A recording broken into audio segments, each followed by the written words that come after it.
You have to remember, John is not having a crisis of faith here. His question isn't like, are you the Messiah or not? So to understand probably more about what's happening with John the Baptist here is you might have to understand during this time of Jesus' time, during the second period, temple period, there were different views of, in the Jewish eyes, of eschatology, which is the view of the end times. And so he said that might be more what's happening here, that he feels John the Baptist, they had, I guess, had a 2-part view and then a 3-part view. The 2-part view is once the Messiah came, that was it. Like then the Romans would be dealt with and all this stuff would be away with. And Jesus is kind of answered back to John. It's like, no, there's it's more of a 3-part view where there's going to be this overlap of God's kingdom and evil coming, and it's going to kind of overlap until it's no more type of idea. So he, I think, was trying to help. Marty went into great detail more of the different words of ages and the broken age, and he went more deeply in his podcast. If you are curious more about those 2 different views, he did a really great job on that. The Orthodox pastor I was listening to, he does not think John was having doubts on what he was doing. He had a different take too. I think it's more like it's a doubt on how it's being done. Not doubting Jesus is the Messiah. It's more like doubting how Jesus is approaching the kingdom. Yeah, how he's taking back. This isn't what you need how he's taking back and fighting it in a different way. Because he was just reminding us, remember, God didn't share in all one chapter to the people of Israel what's going to happen. It was bits and pieces throughout the Old Testament scriptures, So, in the New Testament, writers are trying to put all those pieces together, showing it all through Christ. He said Isaiah talks about a voice crying in the wilderness to prepare the way for the Messiah. And again, some saw that it literally Elijah's coming back. He talked about that. Because he was a great prophet. But he just brought up what he thinks might be happening here too, is that Elijah was a great prophet, but who was after him? Elisha. Yeah, you say that. Elisha. And he did even bigger stuff. He was wondering maybe Jesus is he was the first one. He's like, and then that's bringing the preparing the way for the Messiah. He was just mentioning that really also shows John's humility, that he himself still didn't see himself as the forerunner to the Messiah. He didn't see himself as Elijah, but later on we know Jesus confirms that he was the Elijah. So I'd like to say with that too, that I think that might have been what John was addressing, like, hey, maybe he's the one that's going to bring in the Messiah, type of thing. So that's another thing to sit with. But I think also when Jesus replies back, because they're not also reminding the crowd, but he's also reminding John's disciples who are about to go back to him, reminding that John the Baptist was who he was. He did his part. He was the person leading the way. So I think it was also a reference like, John, you did your part. That you were who you were. He was the forerunner to the Messiah. He was the forerunner to the Messiah, and that's what I think that message is, that behold, your face will prepare a way. And I think John is also reminding, hey, go tell John that, and to the people believing, like, John was that man. Don't doubt that for a moment just because he is in jail or whatever. So, and also the idea of the overlap of the kingdom, it's a little bit, I guess, where Michelle and I view the end times as well, is that because we learned too about the Daniel 7, it says that Jesus will be king still even amongst his enemies. So to me, that goes back to there will still be evil here, even though Jesus is still king now. And a lot of people are like, there's so much evil. How is Jesus king? There is. It's mentioned in the Bible. How did he bring his kingdom? Yeah. That there's this overlap of all that. And because Marty brought it to a good point. I talked about it with Michelle. Remember, Jesus said the kingdom is like what? The yeast and bread,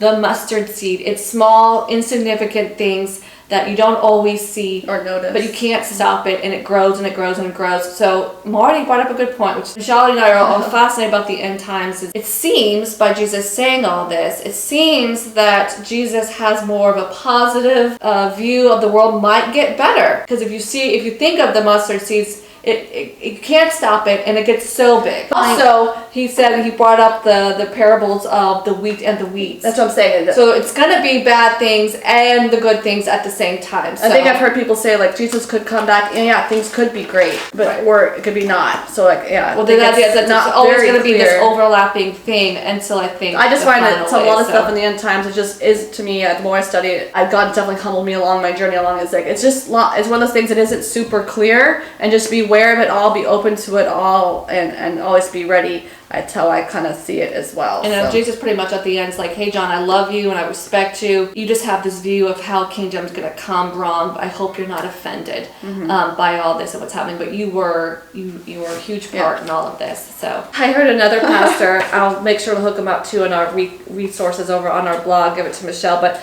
he went, and I loved it, and I was like, I have to tell Michelle this. I just have it on this little note card, but yes. So he thinks Matthew was writing with that on his mind when he was writing this part. All right, so it's Micah chapter 2, 12 to 13. I'll read it. I will surely assemble all of you, O Jacob. I will surely gather the remnant of Israel. I will put them together like sheep in a fold. Again, so a fold is again kind of like a pasture of where they think would keep the sheep. Like a flock in the midst of their pasture. They shall make a loud noise because of so many people. The one who breaks open. And so what I learned is that Matthew's seeing that as John the Baptist. John the Baptist is breaking open the gates. He's the one opening it up. They're going to break out, pass through the gates, and go about by it. Their king, and that's the reference to Jesus, the king will pass before them with the Lord at their head. And so he just made some interesting points. They went over the translations there in verse 12 because he says it says that can sometimes be it's a very difficult passage for the translators to translate this correctly. But he just thought when you go inside the words, that word there for breaking forth and violence, it's biaxo, which also means to force, use violence, but it also means break out or break forth. And that is used twice. So he says one way of seeing this, you can write, from the days of John the Baptist until now, the kingdom of heaven has been breaking forth. Those breaking forth have been pursuing it. So he just again says, well, John the Baptist is the one opening the gate. Here comes the King Jesus bursting forth onto the scene. And who's behind him? All his sheep, the disciples, and then the growing of the kingdom, right? From the days of John the Baptist until now, the kingdom of heaven has been breaking forth.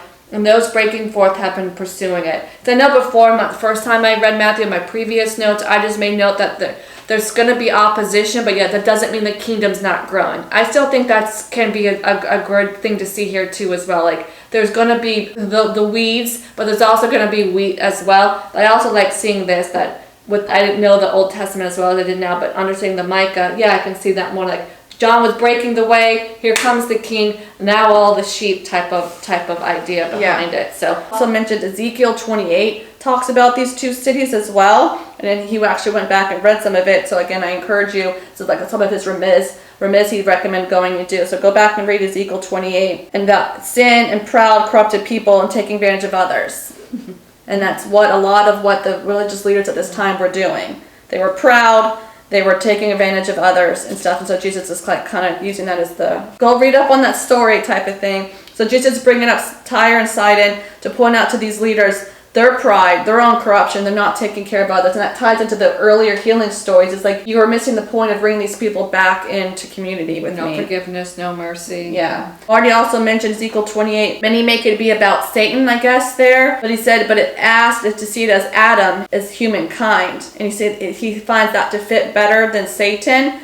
And so just as you're reading through as you're reading through Ezekiel 28, he says, try to see it that as a reference to just Adam, like humankind, not so much Satan, and see how the text sits differently with you. And it was pretty powerful. We don't have time to go into that all here. So I recommend that on your own Bible time one morning. Go read Ezekiel 28 from that side. Since the leaders are not taking care of those tired and weary, Jesus is saying, then now come to me. He said there is a lightness, but that doesn't mean that it's easy. The way is not easy, yet the burden is light, is what Jesus is saying. So Jesus gives us rest. God gives us rest, and he tied that into Exodus 33:14. So Jesus is claiming to be God, as rest is something that God gives. So be gentle and humble, that comes from Numbers 12:3. And then the rest for our souls there, he related that to Jeremiah 6. So I loved how Jesus, knows those scriptures. He put all these Old Testaments all together in kind of one phrase. So Marty was just saying, by Jesus quoting this rest for the souls, linking to Jeremiah 6, he's saying, I am the way, I am the path, I am who you were looking for. The Orthodox pastor just brought up this yoke of wisdom. There's still rules, but the yoke is easy because it leads to life. So Jesus offering us to come and serve him. Because he said we all have to serve someone. So I like that Jesus inviting us, come serve me. Ties a lot of what we're also studying in John. Yes. So many of us think we are in control and choose to do this, but really sin takes control of us. We're enslaved to it. Like he made a good example. Like none of us wake up every day but I'm going to be angry today. Or I'm going to be greedy today. It's like we don't realize that we are in bondage to that stuff. There is a struggle and we feel like we can master it, but really it's not. And I like how you brought up again Cain. Remember, God had to remind Cain, what path are you going to choose?